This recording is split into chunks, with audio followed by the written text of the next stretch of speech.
The progression of her own disabling disease is cause for an author's reflection. I push the walker in front of me, its front wheels larger than the wheels in back. My right leg drags a little. My right foot drops. When I don't have the rollator in front of me, when I try to walk unaided, I have to bring my right hand up to my waist to create my own version of balance. Elbow clamped to my side. Stiffness where most other people have swing. I'm also weak, spastic. I wear braces for balance and support. How many times has some biotechnician cradled my feet in his or her hands, stroking the wrapping in place from which a new brace will be cast? I cannot count, but I recall each time as if it were the same as the time before, the same as the time yet to come. My hands quake with tremors, as do my father's hands, and as did his father's hands before him. But I'm the lucky one. I'm the one who gets the disease, a rare form of motor neuron disease, in its full expression. My father and grandfather didn't even know they had a disease, transmitted in an autosomal dominant pattern, the geneticist said.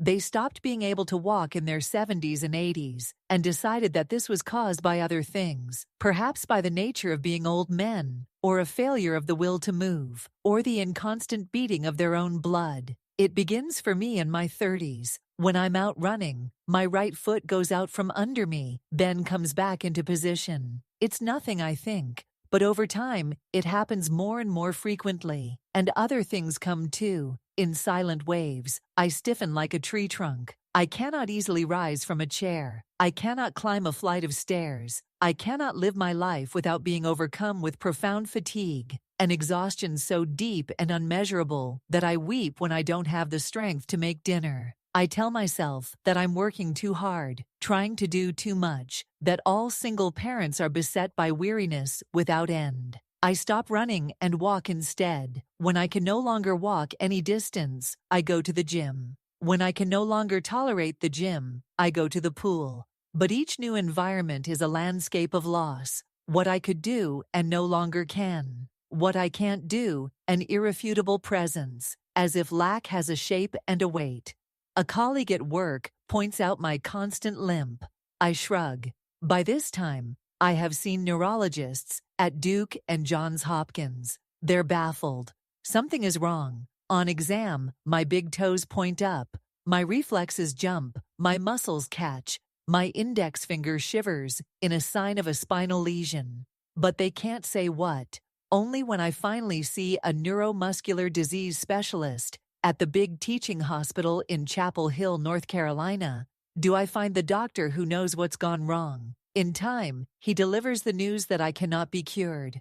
I can only grow worse, my disability increasing in insidious increments that he will track by seeing me every 3 months. Time passes. We watch, this doctor and I, as my disease moves through me. It's languid, quiet, but it moves. I grow weaker. I atrophy in discrete regions. My right foot, and then my left, and then my right hand. But I don't waste. I grow fat from immobility, and then I grow thin again. I want to live as who I was, not as what this disease makes of me. This idea is a chimera, but it helps me to think that I am fighting. I am a fighter. I always have been, even when I cannot win. At other times in my life, I might have viewed this as a pathological neurosis, akin to tilting at windmills. Now I think of it as a saving grace. These tales I tell myself, the way I plan to escape fate, all to keep myself going. Eventually, however, I am disabled. Disabled, like this word, is the sum total of my existence. That dragging leg, that dropping foot,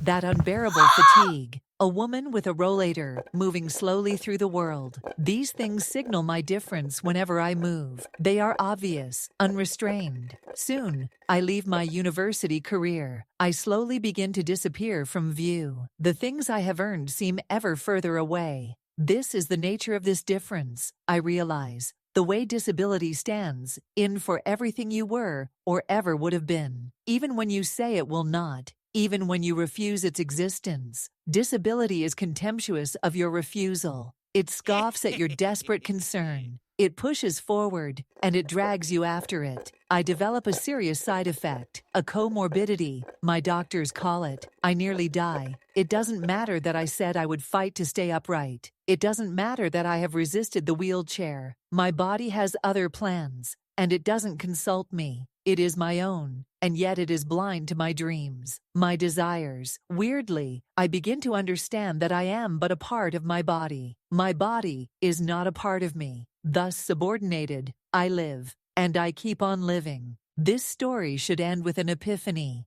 a moment when I discover that I can still soar. How we love this narrative in America. The ultimate act of bootstrapping, refusing to give in to a body you cannot control. And that medicine is helpless to cure. And I nearly have such a moment. Leaning against my car, in a gas station by the side of a highway, pumping gas, I see a man standing next to a pickup truck, an unremarkable sight, save that he has a huge hawk on his arm. The hawk is unblinded, its hood draped over its neck like a collar, but it is lashed to the glove on the man's arm, like a dog to a post. Unaccountably, it sees me and tilts its head, and then tilts its head again. What are you looking at? I think, as I so often think. But I wave to the man and call, "Beautiful bird." He nods and says they've been out hunting. It's a dreary morning, mist hanging in veils over the fields, a purplish tinge to the distant trees. I cannot imagine hunting in the rain with a bird aloft, but then I do. The rivulets of water standing in the farm ditches, the fresh scent of the pines, the breeze lifting the sky, and then lifting the sky again, each cloud turning. For just a moment, my heart lifts,